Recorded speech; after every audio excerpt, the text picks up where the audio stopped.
복습을 먼저 잠깐 하고 또 말씀을 이어서 하도록 하겠습니다. 예수님께서 제자에게 팔복을 선포해 주셨죠. 팔복을 선포해 주셨습니다.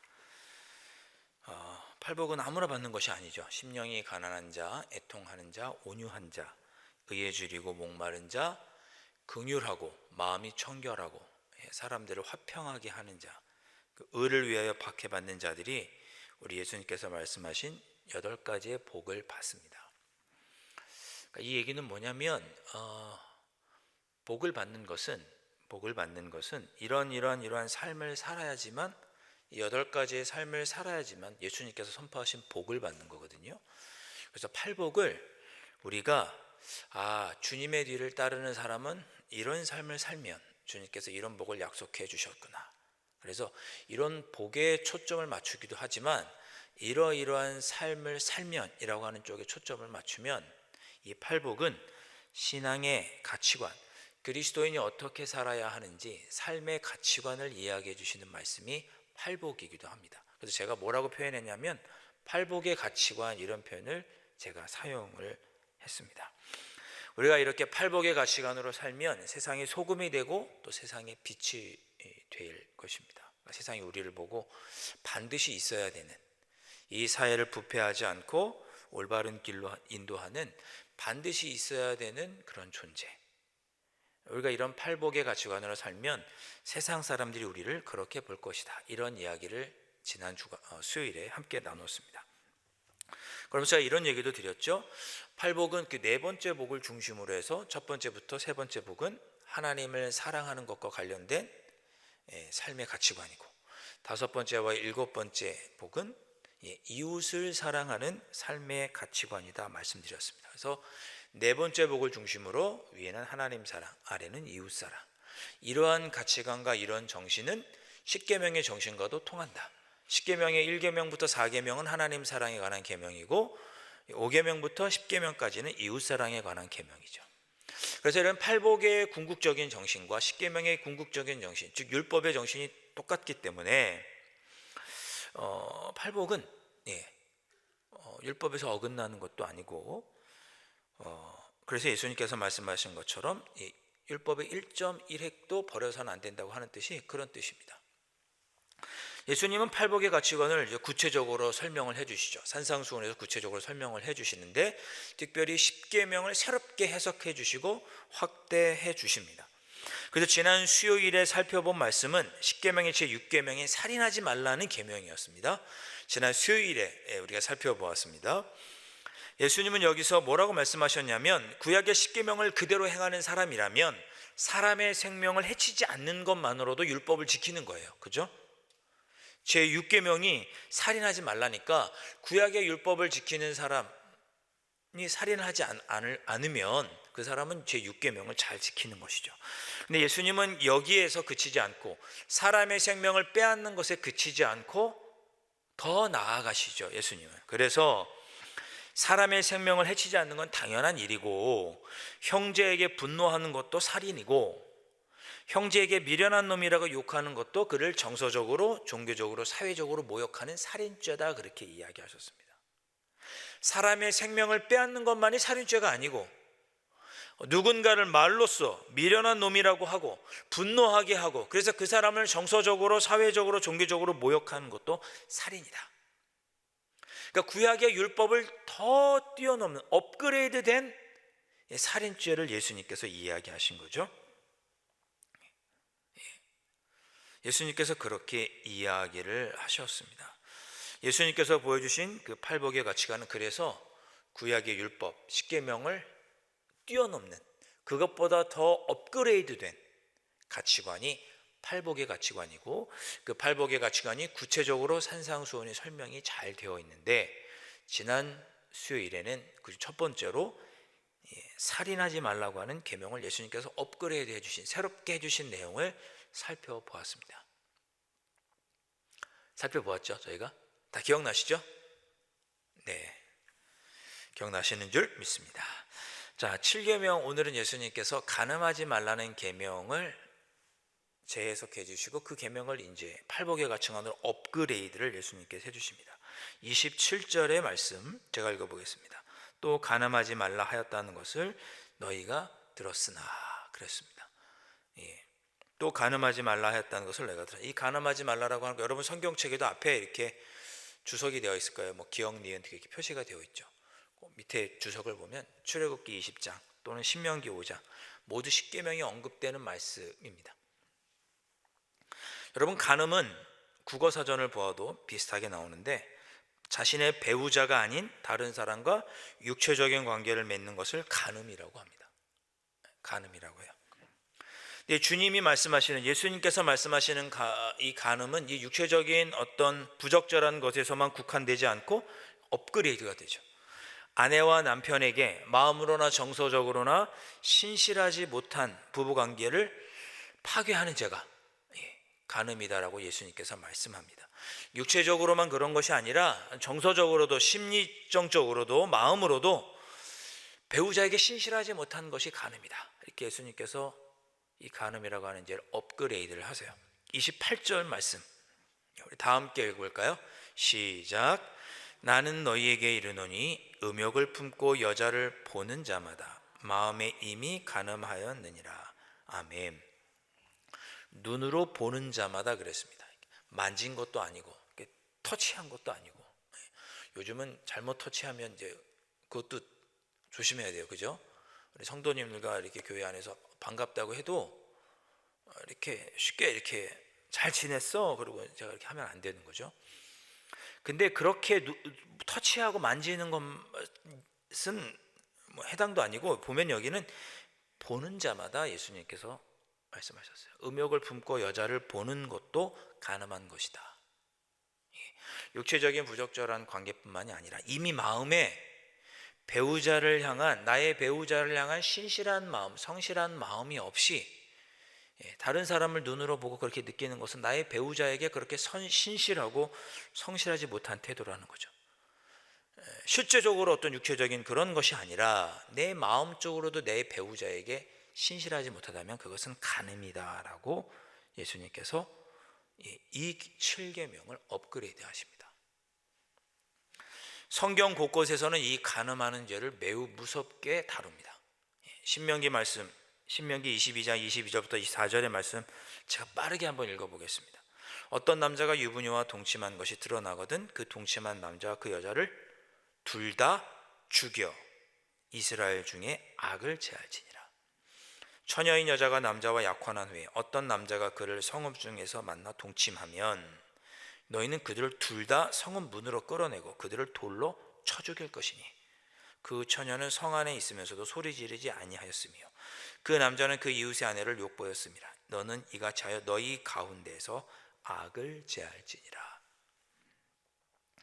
여기 방금 읽었던 22절과 신명기 22장 22절 24절 끝에 반드시 죽여서 악을 너희 중에서 제거하라, 이스라엘 중에서 제거하라고 하나님께서 명령하십니다. 이 악을 제거한, 공동체 안에서 악을 제거하는 법을 뭐라고 제가 얘기 드렸냐면 비아르타법이다라고 말씀드렸습니다. 이스라엘 공동체를 건강하게 하고 지키는 거죠. 그러니까 간음하는 죄는 반드시 이스라엘 공동체 안에서 제거해야만 하는 죄입니다. 간음이라고 하는 죄는 단순히 육체적인 것만의 불성실한 것을, 배우자 간의 육체적인 불성실한 것만을 의미하는 죄가 아니고 정서적으로도 심리적으로도 배우자에게 불성실한 것이 간음한 죄인데, 그렇게 육체적으로 뿐만이 아니라 정서적으로도 감정적으로도 배우자에게 불성실한 그런 죄를 범한 자는 반드시 공동체 안에서 제거하라. 이것이 성경의 정신입니다. 목사님, 그 성경에 나오는 얘기를 어떻게 그렇게 해요? 요즘에 맞게 해석하셔야죠. 그렇게 말씀하실지 모르겠지만 어찌됐든 간에 성경은 간음하는 죄를 무거운 죄로 보고 이스라엘 공동체 안에서 제거하라고 말씀하십니다. 예수님도 그렇게 이야기하셨습니다. 여러분, 그 구약 시대에는 어떤 사회였냐면 집에서 다 만들어서 쓰는 그런 사회였어요. 물론 남자들은 밖에서 농사를 하고 또 우리 여자분들은 가정의 일을 돌보고 또 뭐 옷감도 만들고 그런 일을 했죠. 가족 구성원들이 스스로가 수고해서 우리 가족이 모두 살 수 있는 생존에 필요한 것을 만들어서 쓸 때였습니다. 정 만들 수 없는 농기구라든지 그런 것들만 시장에서 사고 팔았고, 지금처럼 다양한 걸 먹거리를 사거나 그런 시대가 아니었어요. 먹고 마시고 필요한 것들은 다 집에서 스스로 농업을 하든지 목축업을 하든지 뭐 필요한 것들은 다 그렇게 해서 살아야 하는 그런 시대가 구약의 시대였습니다. 그러니까 그 가정을 이룬다는 것은 단순히 부부가 결혼해서 가정을 꾸리는 것이 아니고 그 가정이 하나의 생계를 누릴 수 있는 어떤 그런 작은 사회를 이루는 것이 가정을 이루는 것인데, 가늠하는 자는 이렇게 사람이 생존하고 살아가야 될 그 공동체를 파괴하는 죄가 바로 간음죄였습니다. 단순히 부정절한 순실하지 못한 육체적인 어떤 그런 것만 얘기하는 것이 아니고, 성경에 보면 간음한 사람을 다 죽이라고 그랬잖아요. 그러면 내 아내가 또 다른 남자와 그런 간음을 했으면 다 죽여야 되잖아요. 그럼 나의 가정은 깨지는 거죠. 상대방의 가정도 깨지는 거죠. 그럼 어떻게 돼요? 우리가 아내가 있어서 우리 가정을 이끌어가고 생계를 유지해야 됐던 것들을 하지 못하면 이 가정도 위험한 거죠. 저 가정은 남편이 없어서 그렇게 삶을 영위하고자 하는 여러 가지 것들을 할 수 없으면 그 가정도 생명이 위험한 거죠. 그래서 간음은 단순하게 어떤 그런 육체적인 불을 하는 게 아니라 가정을 파괴하는 행위고, 더 나아가서는 그 가정의 생명까지도 위태하게 하고, 더 넓게 보면 이스라엘 공동체를 파괴하는 죄가 간음이었습니다. 그래서 간음하는 자는 반드시 죽이라고 성경에서 말하고 있는 겁니다.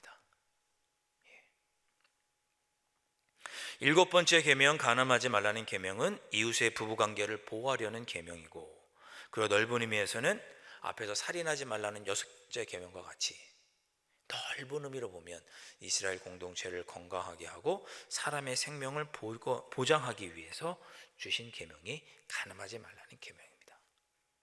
단순히 그냥 남자와 여자가 이렇게 시릿시릿해서 이렇게 불륜을 하고 이런 것들이 잘못됐다는 것을 넘어서서 공동체를 건강하게 지키고 가정이라고 하는 중요한 기관을 아름답게 지켜가기 위해서 주신 그런 계명이 바로 간음하지 말라는 계명입니다. 그러니까 사실은 어떻게 보면 그래서 예수님의 아버지 요셉이 훌륭한 사람인 거죠. 요셉이 마리아가 아이를 잉태했다는 이야기를 듣고 무슨 생각을 했겠습니까? 처음에 마리아가 간음했나 보다. 그렇잖아요. 남자와 여자가 동심하지 않고 어디 자녀를 잉태할 수 있겠어요? 나중에 천사가 나타나서 알려주기 전까지는 어떻게 생각했겠어요? 마리아가 간음을 했구나. 그러니까 죽여도 되거든요. 죽여야 되잖아요, 우리 비하르타법에 따르면. 근데 요셉은 어떻게 하려고 했어요? 마리아를 살리기 위해서 조용히 끊고자 한 거죠. 그러니까 요셉이 참 좋은 사람인 거예요. 예수님은 이렇게 간음한 것에 대해서 경각심을 가지고 어떻게 표현하십니까? 29절과 30절, 오늘 본문 29절 30절. 제가 29절 읽겠습니다. 여러분이 30절 읽어주시기 바랍니다. 만일 내 오른 눈이 너로 실족하게 하거든 빼어내버리라. 내 백체 중 하나가 없어지고 온몸이 지옥에 던져지지 않는 것이 유익하며,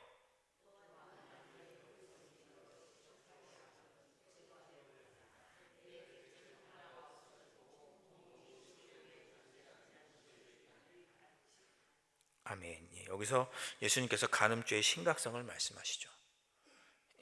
그냥 간음을 했어? 그럼 네 오른쪽 눈 빼버려. 차라리 그게 더다. 간음죄 짓고 지옥 가는 것보다 눈 하나 빼는 게 더 쉽고 괜찮은 거, 더 좋은 거, 이렇게 얘기하시는 거죠. 그만큼 간음은 심각한 죄니까 저지르지 말라는 뜻이죠. 오른손 그냥 잘라버려. 간음했으면 그게 차라리 지옥 가는 것보다 나아. 그렇게 얘기한 거죠. 여기서 오른눈, 오른손이라고 할 때 오른쪽은 가장 권능이 있고 능력 있는 손이죠. 그만큼 간음죄가 심각하니까 저지르지 말라고 예수님께서 강하게 이야기하십니다. 심지어 모세의 율법에는 이혼 증서를 써주는 일에 대해서 이야기하죠. 그렇게 이혼 증서를 쉽게 너희들이 서로 써주고 하는 것은 너희들 마음속에 누군가와 다른 남자와 다른 여자와 이렇게 하고자 하는 그런 마음이 있는 거니까 그 너희들의 마음에 상대방을 향한, 배우자를 향한 신실한 마음이 없는 거지. 그런 너희들의 마음을 예수님께서 깊이 살펴보시고 쉽게 이혼 증서를 써주지 말라고 예수님께서 말씀하시면서 절대 간음죄를 저지르지 말라고 말씀합니다.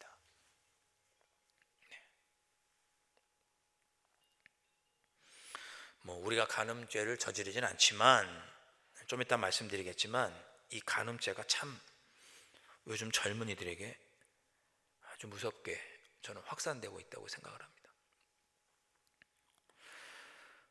이 간음을 주제로 한 소설이 있습니다.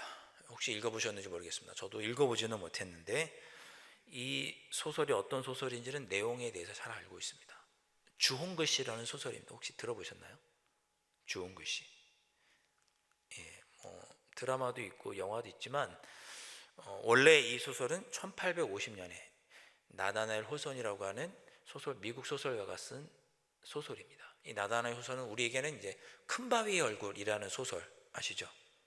산에 큰 바위의 얼굴인데 그걸 보면서 자랐더니 이제 훌륭한 사람으로 자라는 그 이야기 있지 않습니까? 이분이 크리스찬인데 이 나다나엘 호손이 쓴 소설이 이 주홍글 씨, 그러니까 19세기 1850년에 쓴 책이 이 주홍글 씨라는 책입니다. 근데 이 주홍글 씨는 배경이 언제냐? 17세기 1600년대 미국 사회, 청교도 사회를 배경으로 쓴 소설입니다. 청교도 사회를 배경으로 쓴 소설이에요. 이 주홍글 씨, 죄 지은 자, 특별히 간음죄를 지은 사람, 간음죄를 지을 때 간음죄의 영어의 첫 단어가 A자거든요. 그러니까 간음죄를 지으면 주황색 빨간 글씨로 몸에다 이렇게 A자를 새긴 그 옷을 항상 입고 다녀야 되는 거예요. 그게 당시 청교도의 사회법이었습니다. 그것을 배경으로 쓴 소설이 이 주홍글 씨라는 책이에요. 이 소설을 보면 소설 처음에 젊은 그리고 아리따운 유부 여인 헤스터라는 여인이 처형장에서 사람들에게 재판받는 처형대 앞에 서 있는 것으로 소설이 시작을 합니다. 여기 옷에는 A자, 가늠한 사람이라고 하는 A자 써있는 옷, 주홍글 써있는 옷을 입고 시작을 합니다. 이 헤스터라는 여인은 영국 여인인데 영국에서 미국으로 건너오기 전에 영국에서 이미 결혼을 했어요. 로저 프린이라고 하는 남편과 결혼을 합니다. 근데 이 로저 프린은 나이가 많은 사람이에요. 본인은 원치 않는 결혼이었는데 억지로 결혼하게 된 거죠. 근데 이 남편이 되게 과학자예요. 과학자다 보니까 뭐든지 좀 이성적으로 생각을 하고 냉철하게 대하고 좀 권위적인 그런 사람이었습니다. 그러니까 이 젊은 이 아내 헤스터가 남편과의 이 결혼 생활이 그렇게 행복하지 않았어요. 근데 남편이 아내 이 헤스터를 먼저 미국에 좀 가라. 그래서 먼저 헤스터가 미국으로 건너가게 됩니다. 2년 동안 미국에서 지내는 동안, 보스턴 지역에 있는 동안 그만 이제 남편과 떨어져 있는 중에 간음을 하게 된 거죠. 이 남편 로저 프린이 먼저 아내가 이제 미국으로 왔으니까 2년 뒤에 자기도 따라서 미국에 딱 왔습니다. 보스턴에 딱 왔는데 마침 딱 도착했는데 그날 자기 아내 헤스터가 사람들 다 모여 있는 자리에서 이제 재판을 받는 그런 장면인 거예요. 자기 아내가 치욕의 증표라고 할 수 있는 주홍글자를 여기다 A자를 이렇게 새기고 사람들 앞에 서서 재판을 받고 있었습니다. 신문을 당하고 있었죠. 남편은 이성적이고 차갑고 권위적이었던 로저 프리는 자기 아내가 있었던 그 일을 보고는 참을 수 없는 분노에 휩싸입니다. 그러다가도 곧 이제 정신을 차리고 그런 마음을 좀 억누르고 이제 그 재판이 진행되는 과정을 보는데 관원들과 종교 지도자들이 와서 목사님 같은 분들이 와서 도대체 왜 그렇게 간음을 저질렀느냐? 당신의 간음의 상대자는 누구냐? 왜 그 상대자에게도 A자를 써붙여야 되니까 누구냐라고 헤스터에게 묻습니다. 근데 여인은 끝끝내 대답하질 않아요. 이 로저프린 남편도 나중에 그 아내 헤스터에게 가서 도대체 왜 그랬느냐 막 따지기도 하고 화를 내고 너의 그 상대자가 누구냐라고 막 따지듯이 묻습니다. 근데 끝끝내 이 헤스터는 대답을 하지 않습니다. 이 남편 로저프린은 나는 더 이상 당신과 살 수 없다 그렇게 말하고 자신의 이름도 바꿔버립니다. 칠링워스라고 이름을 바꾸고 더 이상 나를 보고 아는 체 하지 마라. 나는 당신과 아무런 상관이 없는 사람이다 이렇게 말하고 내가 반드시 당신의 그 불륜 간음의 상대자를 찾아서 내가 정체를 세상에 폭로하겠다라고 말하고 결국 그 헤스터는 간통죄를 저지른 것 때문에 감옥에 가게 됩니다. 감옥에 갔다가 이제 나오게 되죠. 근데 그 간통한 여인 남자 사이에서 이 여인 헤스터가 아이가 있었습니다. 그 아이를 데리고 숲속 오두막에서 혼자 이렇게 지내게 돼요.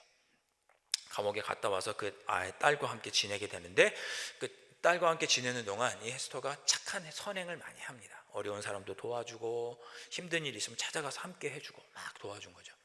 그러면서 점차 사람들의 마음속에 저 헤스터라는 여인이 참 좋은 여인이구나 라는 생각을 하게 돼요. 그래서 여기 써있는 A자가 간음을 했다고 하는 A자가라고 해서 부르지 않고 천사 같은 사람이라고 해서 angel, 천사라고 부르는 그 A자, 천사라고 이 여인을 부르기까지 합니다. 이 영화를 보면 결국 그 남편, 이 헤스터의 전 남편이었던 그 칠링워스, 로저프린이 결국 이 헤스터의 불륜 상대자가 누군지를 알게 됩니다. 누굴까요? 소설에서는 누구냐 나오냐? 그 불륜 상대가 바로 목사입니다. 딤즈데일이라고 하는 이름을 가진 딤즈데일 목사가 이 헤스터와의 간통을 하게 된 상대자예요. 그것을 누가 알게 되느냐?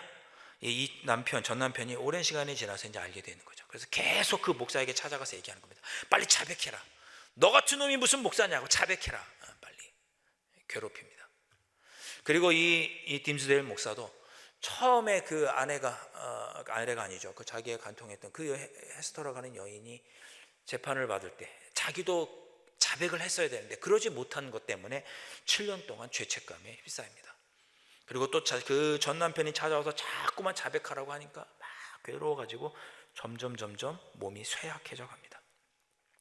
7년이 지난 어느 날 이 목사가 설교를 하고 나와서 이렇게 쭉 거리를 이렇게 종교 지도자들과 예배드리는 사람들과 함께 거리를 행진하는데 또 재판이 일어나고 있었습니다. 바로 이 헤스터가 그의 딸과 함께 재판정에 또 서서 처형장에 서서 재판받는 모습을 보게 됩니다. 그 순간 딤즈데일 목사는 마음의 결정을 하고 그 재판정에 자기도 올라가서 섭니다. 그리고 고백을 하는 거죠. 여러분, 저는 7년 전 마땅히 섰어야 할 이곳에 이제 서게 됐습니다 라고 이야기하면서 자기 옷에 있는 허리띠를 딱 풀었더니 옷이 풀어지면서 안에 A자가 써진 글자가 나타나게 됩니다. 그러니까 7년 동안 사람들 앞에 고백하지는 못하고 나는 가늠한 사람이라고 하는 마음을 갖고 죄책감으로 7년 동안 그렇게 살았던 거죠. 그리고 그 목사는 그 고통에, 그 심리적인 고통에 쓰러지게 되고 얼마 후에 죽게 되고, 헤스터는 평생 오두막에서 살다가 힘들고 어려운 여인들 도와주다가 죽게 됩니다. 그녀의 무덤에는 A자 딱 하나만 새겨지게 되죠. 이것이 이제 소설 전체의 내용입니다. 이 소설이 얘기하고자 하는 바는 뭐냐? 간음은 죄고, 얼마나 사람들이 이런 죄책감에 시달려 살아야 되는지, 이 죄의 심각성을 밝히는 소설이 바로 이 주온 것이라는 소설입니다. 지금으로서는 상상도 할 수 없는 일이죠. 왜? 우리나라 법에 2015년 헌법재판소에서 뭐라고 얘기했느냐? 간통죄는 죄가 아니다라고 판결했습니다. 간통은 죄가 아니다. 헌법에 비추어 보면 그것은 개인의 자유다 라고 생각해서 간통죄를 폐지했습니다. 우리나라에서는 간통한 건 더 이상 죄가 아니에요. 죄가 아니에요. 배우자에게 신실하지 못하고 감정적으로나 육체적으로 신실하지 못한 게 죄가 아니에요. 그 개인의 사생활이에요. 2015년에 그렇게 우리나라에서는 간통죄가 폐지되었습니다. 서양에서는 더 말할 것 없고요. 저는 법률적으로 이 간통죄를 폐지해야 된다, 다시 살려야 된다 이런 얘기를 하려는 것이 아니라, 우리 그리스도인만이라도 배우자에게 신실하지 않은 몸과 그런 정서적인 상태는 죄라는 것을 알고 배우자에게 신실한 삶을 살아야 된다. 저는 그런 이야기를 하고 싶은 겁니다. 간음하는 것은 우리 국어 간음이나 간통이나 똑같아요. 사전을 보면 간음하고 간통하는 것은 반드시 이스라엘 공동체 안에서 제거해야 되는 죄입니다. 아주 무서운 죄. 우리 성경은 미워하는 마음도 죄라고, 지난주 살인죄라고 예수님께서 얘기하셨죠. 우리가 누구 미워한다고 우리가 감옥에 가나요? 사회법에서? 안 가죠. 그러나 예수님은 미워하는 것도, 형제에게 분노하는 것도, 욕을 하는 것도 죄라고 말씀하셨습니다. 세상 사람들은 간음이, 간통이 죄가 아니라고 말할지 모르지만 우리 신앙 안에서 간음은 반드시 제거해야 되는 무서운 죄입니다.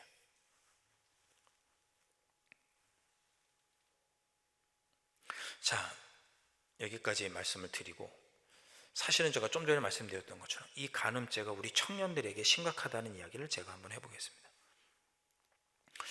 성경에서는 이 간음을 뭐라고 이야기하냐면, 하나님과 우리 이스라엘 백성의 관계를 부부관계로 비유합니다. 그래서 이스라엘 백성들이 우상을 숭배할 때 하나님께 신실한 모습 보이지 않을 때 그것을 간음했다 한 것으로 표현을 합니다. 또 사도 바울은 뭐라고 얘기했느냐, 교회와 예수님과의 관계를 부부관계로 묘사하죠. 예수님은 우리의 신랑 되시고 교회는 예수님의 신부 되는 부부관계로 표현합니다. 그러니까 우리가 간음한다는 것은 우리 배우자 사이에서 그럴 뿐만이 아니라 우리가 하나님과의 관계에서 또 주님을 섬기는 데 있어서 교회가 신실하지 못하고 성실하지 못하는 것이 우리 신앙 안에서 말하는 간음죄입니다. 2023년 3월, 올해 3월이죠. 올해 3월 달에 다시 청년, 체질 변화를 위한 10가지의 주의하라, 이런 기사가 기독교 잡지에 실렸습니다. 다시 청년, 체질 변화를 위한 10가지의 주의하라. 좀 이따 제가 10가지 중에 2가지를 말씀드릴 건데, 그 기사를 보면 우리 개신교 6개 교단의 교인 수가 약 20만 명이 줄었습니다. 작년에 비해서 올해 넘으면서 20만 명이 줄었습니다.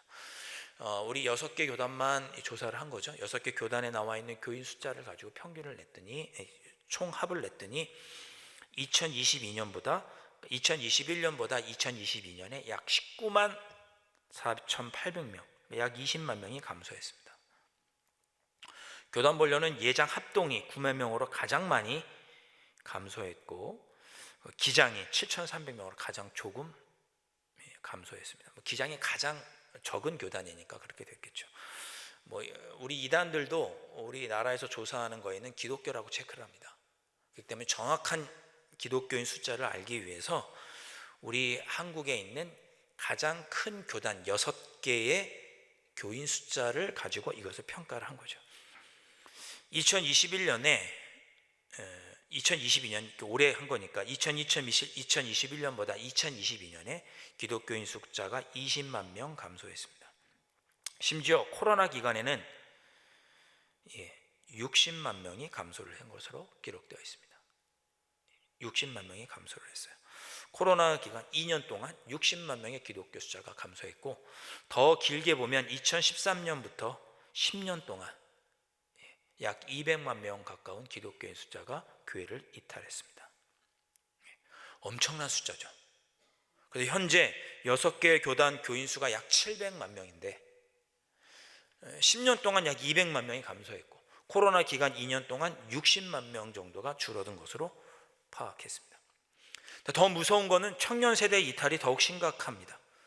2022년 10월 달에 있었던 한 포럼에서는 청년 세대가 지금 매우 심각하다, 이런 이야기를 하면서 어떤 통계를 갖고 왔냐면, 청년 인구가 지금 급감하고 있다. 교회 안에서뿐만이 아니라 이 사회에 청년 인구가 급감하고 있다라는 이야기를 하면서 20년 뒤에 한국의 총 인구가 3% 줄 것인데 청년 세대 20대는 약 35%가 감소할 것이다. 왜냐하면 지금 자녀들이 너무 없으니까, 태어나는 자녀들이 너무 없으니까 20년 뒤에는 청년 세대가 전체 인구는 3% 감소하지만 청년 인구만 35% 감소할 것이다. 그렇게 예상하고 있고, 초중고생은 더 빠르게 감소해서 50%, 지금보다 50%가 20년 뒤에는 감소할 것이다.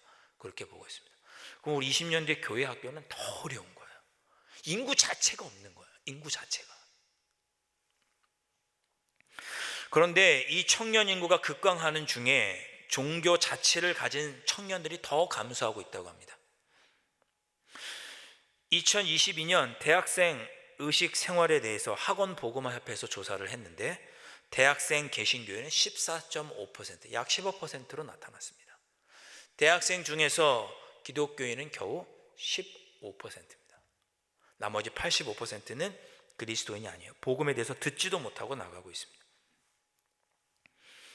목회 데이터 연구소에 따르면 청년들, 이 시대의 청년들의 탈종교화 현상은 더욱 가속화되고 있다고 합니다. 2021년 통계에 따르면 우리 청년 세대는 종교를 가지지 않은, 그 기독교가 됐든 불교가 됐든 천주교가 됐든 종교를 가지지 않은 비율이 60%라고 합니다. 불교가 됐든 뭐 이슬람이 됐든 뭐가 됐든 우리나라의 종교를 가지지 않은 청년들이 60%라고 합니다. 20대 종교인의 비율은 겨우 22%. 우리나라 전체 인구를 봐서 20대 청년들이 종교를 가지고 있는 경우는 겨우 22%. 그러니까 약 80%에 해당하는 청년들이 종교가 없다고 합니다. 심지어 현재 교회를 출석하고 있는 청년의 36%가 10년 뒤에는 나는 교회를 다니지 않을 것 같다, 그렇게 대답했다고 합니다. 교회 중에 청년이 10명 있으면 그 중에 4명은 10년 뒤에는 나는 교회를 다니지 않을 것 같다, 그렇게 대답을 했습니다. 청년 세대가 지금 심각하다, 그런 이야기를 한 거죠. 그러면서 이 기사에서는 뭐라고 대답하느냐, 이런 시대에 우리의 청년들을 어떻게 올바로 세우고 교회 안에 청년에게 다음의 세대로까지 믿음이 이어지게 할 수 있을까, 10가지 방안을 제시하는데 그 중에 두 번째와 네 번째 기사가 있어서 제가 소개를 드려보겠습니다. 그 기사에서는 두 번째로 이런 제안을 합니다. 둘째, 무리에서 제자 삼는 제자 훈련을 비롯한 양육과 훈련에 집중해야 한다. 무리는 언제든 이익을 따라 흩어지고 움직이기 쉽다. 각 지체가 예수님을 닮아가고 따라가도록 하려면 예수님의 제자로서 제자를 삼는 섬김에 집중해야 한다. 이단과 사이비는 가스라이팅과 세뇌 기법을 사용하지만 교회는 건강하고 인격적인 방법으로 제자화에 집중해야 한다. 제자화는 선택이 아닌 필수다. 청년들을 제자 삼아야 된다, 이렇게 이야기를 합니다. 주님의 뒤를 따르는 제자로 삼을 때만 그 청년들이 계속해서 믿음을 지켜갈 수 있고 신앙을 지켜가고 교회에서 이탈하지 않을 수 있다, 그런 뜻입니다. 네 번째 방법으로 이런 것을 제안합니다. 넷째, 성경적인 가르침을 일상과 일터 속에서 실천하는 세상의 소금과 빛의 정체성을 회복해야 한다. 청년 사역은 영적 막노동이다. 찾아가는 신방이 필요하다. 각 지체들이 그리스도의 형상을 이루기까지 일상과 일터를 파고 들어가 만나며 구체적인 삶을 세우는 작업을 해야 한다. 이렇게 했을 때 우리의 청년들이 신앙생활에서 이탈하지 않고 믿음의 대를 이어갈 수 있다, 이렇게 이야기를 합니다. 그러니까 이 얘기의 핵심은 뭡니까? 우리의 젊은 세대에게 기독교적인 가치관을 계속 가르쳐줘야 된다. 그들이 기독교적인 가치관을 가지고 살아갈 수 있도록 교회는 계속해서 훈련하고 그들에게 관심을 갖고 그들이 그런 말씀을 가지고 삶 속에서 살아갈 수 있도록 교회는 계속 훈련해야 한다, 청년들을. 그런 것이죠. 오늘 말씀에 적용하면 이렇습니다. 여러분, 요즘 젊은 세대들이 얼마나 자극적인 것에 노출되어 있습니까? 오늘 이 남자 만나고 내일 우리 다 청년은 아니니까, 우리가 청년은 아니지만 요즘 젊은 세대에게 가능과 간통이라고 하는 것이 얼마나 희박한 가치관이 되었습니까? 교회는 이럴 때일수록 이 간음이라고 하는 죄가 무거운 죄니 우리 청년들에게 그렇게 올바른 삶을 살라고 우리는 가르쳐야 된다는 거예요.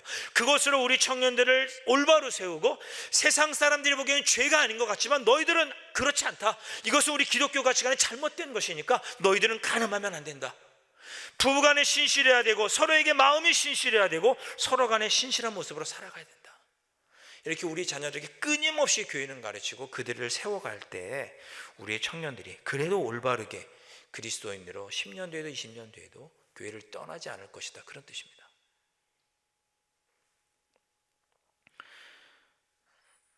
저는 10년 동안 가정폭력을 당하고 있는데 그러니까 이혼하지 말아라, 그런 얘기를 하려는 거야. 당연히 이혼해야죠. 10년 동안 가정폭력 당했으면 당연히 그런 사람과 헤어져야죠. 이혼을 반대한다 그런 뜻이 아니고, 인간의 마음의 어떤 상대방에게 신실하지 못한 태도, 그런 마음을 이야기하는 거예요. 지금 이 남자와 만나고 있으면서 또 저 남자 만나는 사마리아 여인과 같은 5명의 남편을 아무렇지도 않게 바꾸는 그런 삶이 아니라 상대방에게 신실하고 최선을 다하는 그런 마음, 그렇게 살아가는 것이 중요하고, 그렇게 살아가지 못하는 것을 간음이라고 말하고, 그런 죄는 절대 그리스도인은 지어서는 안 된다는 것을 말하고 가르칠 수 있는 교회가 되어야 된다, 그런 뜻인 거죠. 여러분들, 우리는 모두 다, 여기 계신 분들 다 청년이 아니시고 이미 결혼해서 신실하게 가정을 이루시고 살아가고 계십니다. 우리의 자녀들과 우리 자녀 손들에게 간음하며 살아가지 않도록 가르쳐야 할 책임이 어디 있냐? 우리에게 있는 것이죠.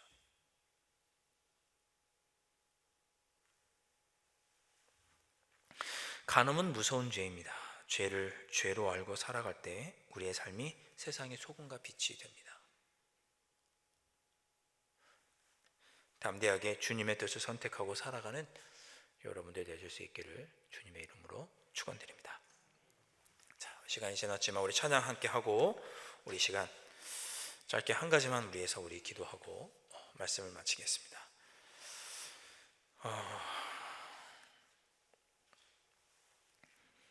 보혈을 지나라는 찬양입니다. 제가 이 찬양을 부를 때마다 생각하는 이미지가 있습니다. 가사를 잠깐 한번 보여주시겠습니까? 보혈을 지나라고 하는 찬양에 보면 가사가 이렇습니다. 보혈을 지나 하나님 품으로, 보혈을 지나 아버지 품으로, 보혈을 지나 하나님 품으로 한 걸음씩 가네, 이렇게 되어 있죠. 제가 이 가사를 참 좋아하는 이유는, 우리가 보혈을 지나서 하나님께로 간다는 것은 우리의 발자국은 보혈을 지나니까 핏자국이 묻어 있겠죠. 그 발자국마다.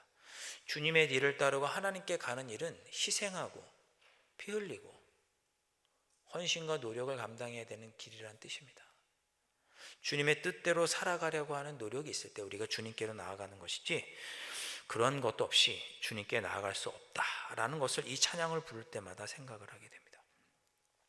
팔복의 가치관으로 살아가겠습니다. 다짐하면서 우리 찬양을 함께 부르고 우리 함께 기도하고 말씀을 마치도록 하겠습니다.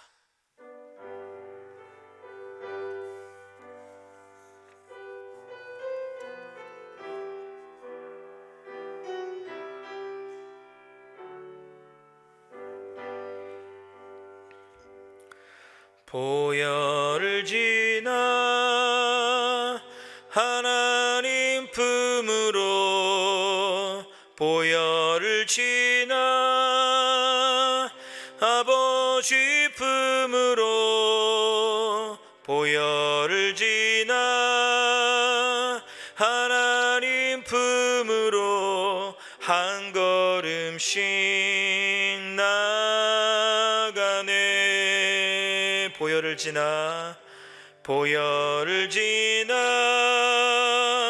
하나님 품으로, 보혈을 지나 아버지 품으로, 보혈을 지나 하나님 품으로 한 걸음씩 나가네. 존귀한 주 보혈이 내 영을 새롭게 하시네.